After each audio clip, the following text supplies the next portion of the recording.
السلام علیکم دوستو، نصیر ورلڈ میں خوش آمدید۔ میں آج آپ کو بادشاہ مسجد لاہور کی تاریخ کے بارے میں تھوڑا سا بتاؤں گا۔ اس سے پہلے اس چینل کو لائک کریں، سبسکرائب کریں اور بیل آئیکن پہ ضرور کلک کریں۔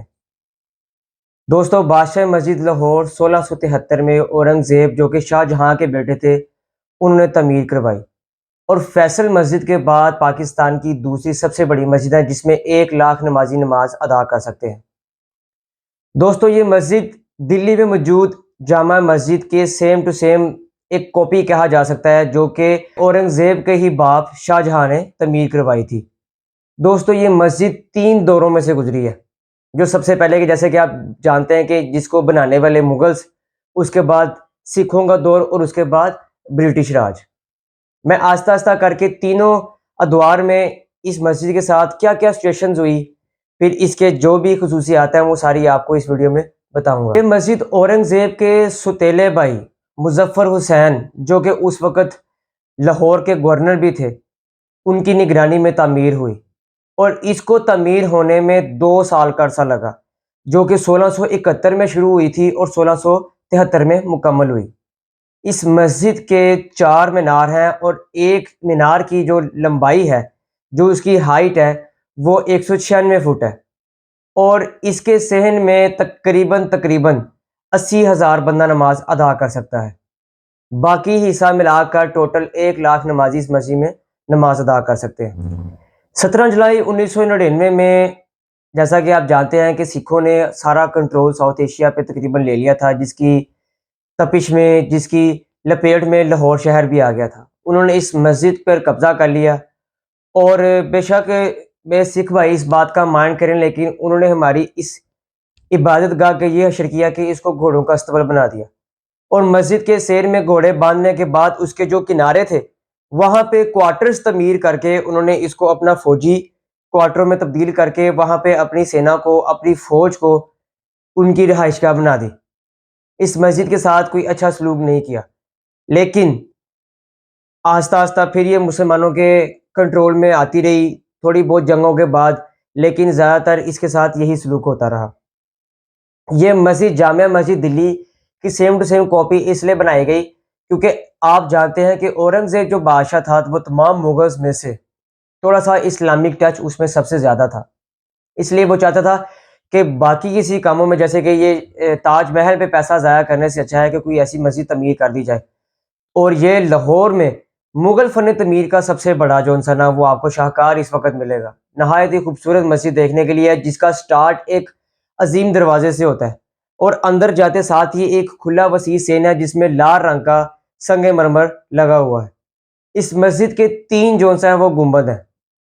اس کی خاص بات یہ گنبد نہیں ہے، اس کی خاص بات یہ ہے کہ آپ اس دور کا اندازہ لگائیں کہ آج سے 450 یا 500 سال پہلے کوئی ایسی انجینئرنگ یا آٹو کیڈ جیسے کوئی سافٹ ویئر یا کمپیوٹر ٹیکنالوجی نہیں ہوا کرتی تھی، لیکن پھر بھی اگر وہاں جا کر آپ دیکھیں تو اس کے گنبد جو ان کی شیپ ہے، جو ان کا بیلنس ہے، جو ان کا سائز ہے، وہ کس قدر پرفیکٹ ہے کہ کمپیوٹر جیسے کسی کمپیوٹر ڈیزائنر نے اسے بنایا ہو۔ اس کے ساتھ ہی میں آپ کو لے کے چلتا ہوں اس کو برٹش راج کی طرف۔ اب میں آپ کو بتاؤں گا کہ برٹش راج میں اس مسجد کے ساتھ کیا ہوا۔ 1849 میں سکھ امپائر بھی ختم ہو گئی، اور برٹش امپائر جسے کہ ایسٹ انڈیا کمپنی جو کہ ٹریڈ کے لیے ساؤتھ ایشیا میں آئی تھی، اس نے اس تمام پورے ملک پر قبضہ کر لیا، اور یہ مسجد بھی ان کے کنٹرول میں آ گئی۔ اور جیسا کہ سکھوں نے بتایا ہوا تھا، سکھوں نے آلریڈی یہ کام کیا ہوا تھا، وہ اپنی فوج کو رہنے کے لیے وہاں پہ بٹھایا ہوا تھا۔ یہی سیم کام گوروں نے بھی کیا، اور گوروں نے بھی جو ہے نا وہ اپنے فوجیوں کے گیریزن سینٹرز یہاں پہ بنا دیے، لیکن انہوں نے وہاں پہ ایک اور ایڈیشن کی، اس مسجد کے سائڈز پر، یعنی اس کے صحن کے سائڈز پر 80 سے زائد قید خانے بنائے، جیلیں بنائی، جو کہ 1857 کی ریبیل وار میں، جسے کہ جنگ آزادی بھی کہا جاتا ہے، اس کے اندر مسلمانوں نے یا دوسرے مذاہب کے لوگوں نے اپنے قیدیوں کو چھڑانے کے لیے ان تمام قید خانوں کو جو ہے نا وہ توڑ کر ختم کر دیا۔ دوستو، یہ مسجد لاہور شاہی قلعہ کے عالمگیری گیٹ، جو کہ عالمگیر جیسے کہ آپ کو پتا ہے کہ بادشاہ اورنگزیب کا نک نیم تھا، اس کے نام پہ جو اس نے خود ایک گیٹ تعمیر کروایا جسے عالمگیری گیٹ کہا جاتا ہے، اس کے بالکل سامنے تعمیر کی گئی۔ بادشاہ شاہی قلعہ سے نماز ادا کرنے کے لیے اسی گیٹ سے گزر کر جو ہے نا وہ اس مسجد میں داخل ہوتا اور نماز ادا کر کے چلا جاتا. لیکن جب یہ سکھوں کے انڈر آئی تو سکھوں نے اس مسجد کے سامنے جو ایک باغ موجود تھا شاہی قلعہ اور مسجد کے درمیان میں، جسے کہ حضوری باغ کہا جاتا ہے، وہاں پہ ایک 12 دری تعمیر کروائی.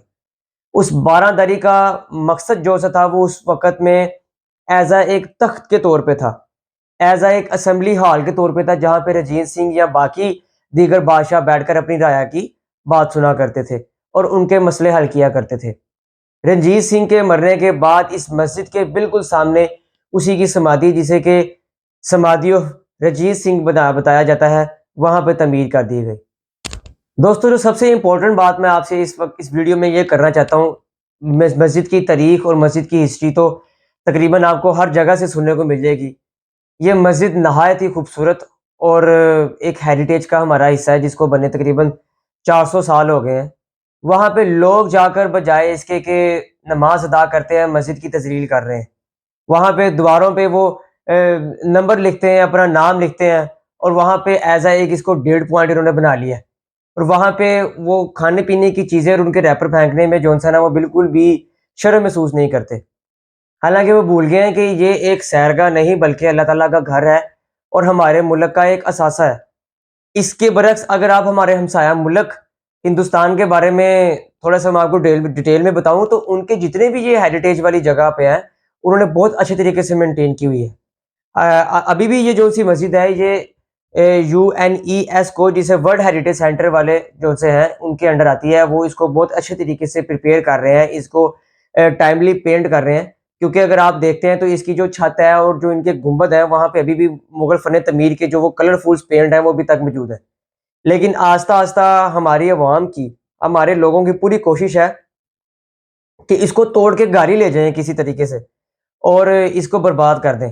اور اس کے سامنے جو سا ایک اور شاہکار جسے شاہی قلعہ کہا جاتا ہے، اس کا بھی کوئی زیادہ اچھا انجام نہیں رہ گیا. اس لیے میری تمام دوستوں سے گزارش ہے کہ جو لوگ بھی ادھر مسجد میں نماز ادا کرنے جاتے ہیں یا اس کو دیکھنے کے لیے جاتے ہیں، وہ اس کو ایز اے اپنا گھر بلکہ اللہ تعالیٰ کا گھر سمجھ کیونکہ اس کی حفاظت کریں.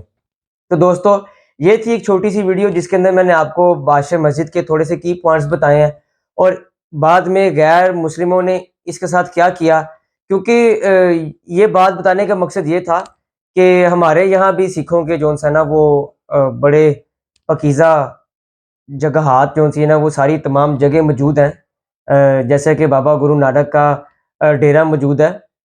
تو میں انہیں یہ بتانا چاہوں گا کہ جو بھی ان کے دل میں نفرت کا ایلیمنٹ ہے اسے ہٹ کے دیکھیں تو ہم لوگ انہیں اسی پاکیزہ جگہوں کی طرح ہی ڈیل کرتے ہیں. لیکن آپ کے بڑوں نے، آپ کے جو نا وہ بادشاہوں نے اس کو ایز اے اس طرح ٹریٹ نہیں کیا. ہماری عبادت گاہ کو ایز اے استبل آپ لوگ استعمال کرتے رہے. تو آپ سے پھر ملاقات کریں گے ایک نیکسٹ ویڈیو میں. اگر ہماری یہ ویڈیو اچھی لگی ہے تو اس چینل کو لائک کریں، سبسکرائب کریں اور بیل آئیکن کو لازمی کلک کریں تاکہ ہر آنے والی ویڈیو آپ تک ٹائملی پہنچتی رہے. بہت شکریہ. خدا حافظ.